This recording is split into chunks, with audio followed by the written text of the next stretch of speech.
that we will have a successful future as it relates to Saab.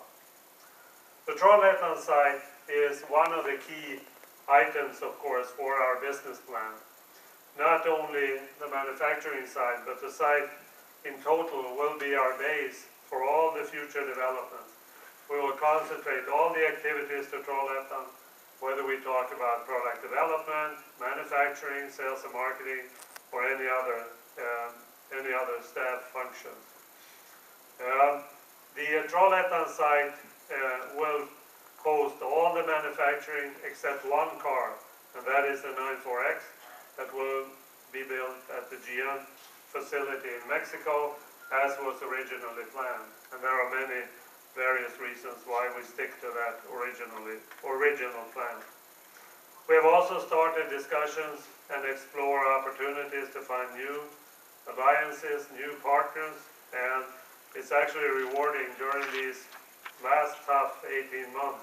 We've had numerous of interest from various suppliers to big OEMs that want to work with Saab, and we're now exploring those to see which ones we can actually explore further to actually also get into certain agreements, something we have to come back to at a later stage. The second element of our business plan is our brand, of course, and at this time the biggest task we have is actually to rebuild the confidence and the trust in the Saab brand. During the last 18 months, of course, with the ups and downs around Saab, there has been concerns about the future of the brand. And what we need to do is to restore that confidence and the trust in the future of Saab. The way we intend to do that is to stick to our plan and execute and demonstrate as we execute the plan. The new 95 is, of course, a first step in that process. But we need to continue to consistently execute the plan to actually prove to our customers, our dealers, suppliers, and anybody else involved in the Saab business that we're here for the long run.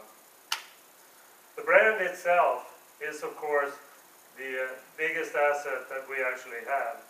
And our decision and our direction is actually to be a little bit more unique than maybe what we have been historically.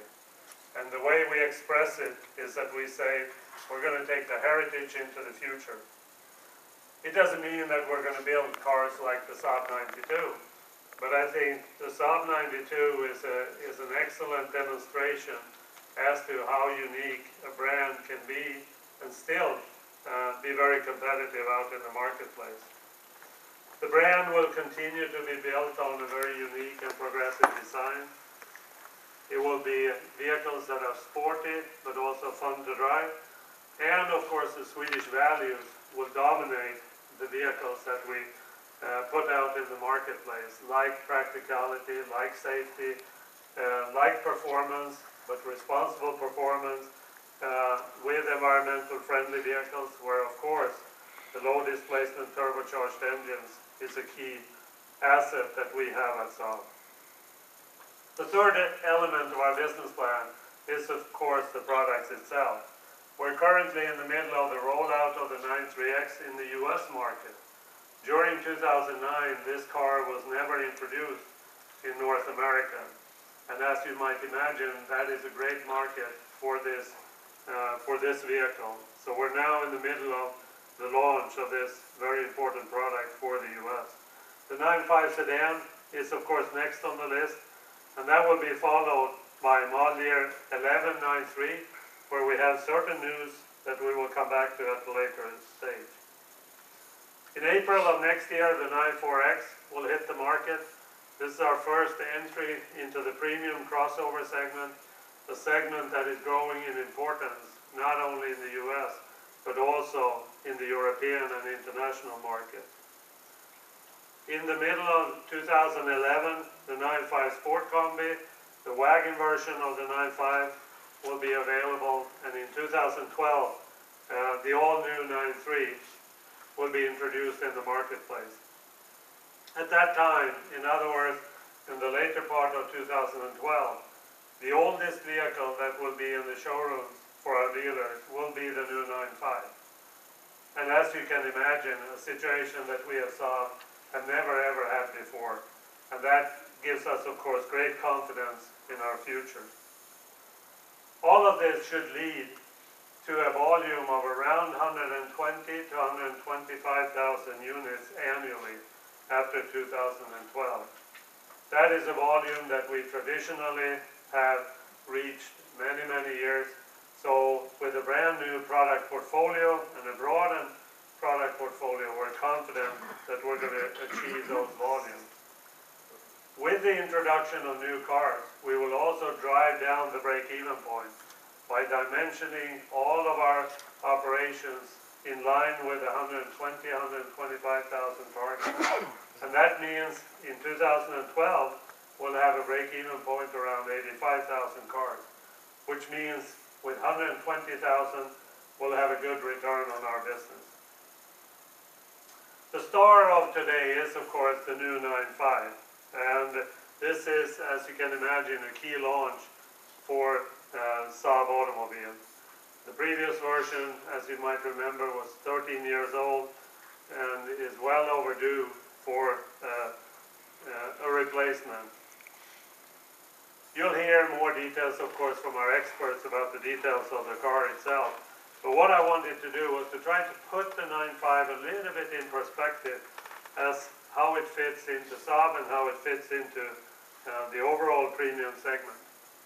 What you see here is a volume analysis from an outside consulting company predicting the volume in the premium segment until 2020. And what you see in absolute volume is that it will significantly increase from the level that we are today. What you also see is actually 5 very distinct subsegments in the premium arena, where of course the 9.5, the 9.4X and the 9.3 play an important role in the highest volume segment. Interesting is also to see that all the segments, all the subsegments are predicted to grow in volume. And that is of course a key opportunity for Saab as we go into the future. Whereas we don't intend to compete in the upper segment, we definitely have a wish to compete in the lower segment. In other words, what I've here called the 9.1 segment. In other words, that is a segment that we're of course targeting, and it's highest on our wish list. We don't have a car in the portfolio or in our business plan today, but rest assured that this is one of the top priorities we have to ensure that we get such a vehicle into the smaller segment in the premium arena. For the 9.5, as you see, it plays in a segment that grows in importance. Our direct competitor in that segment is, of course, the Audi A6. And when you compete with vehicles like that, you have to compete, of course, on the same basis in terms of the size of the vehicle, what type of powertrain you have, what type of comfort, convenience items you have. And we feel that the 9.5 is very competitive in that regard. But it also requires that you continue to work on reducing your CO2. And for us, that means working with small displacement engines, turbocharged, where in certain markets we could use renewable fuel and continuously increasing the electrification of the vehicles. And with that as a base, we feel that we have a very solid strategy for the 9.5 and for our competition in this segment. So if I want to summarize where we're at this point, it is of course so that with a new ownership structure, fully funded business plan, with a new set of vehicles just around the corner, an auto industry that is more open to alliances and partnerships, and with General Motors, we have a safety net in terms of agreements that ensure component supply, powertrain supply, technical licenses, etc. And with that as a base, we feel that we have a good starting point to work from. But of course, being independent means that we decide priorities, we decide what technology to use, we decide who to operate with, and that gives, of course, Saab tremendous freedom to be successful also in the future. So with that, I'd like to thank you for your attention and give you a little bit more details on the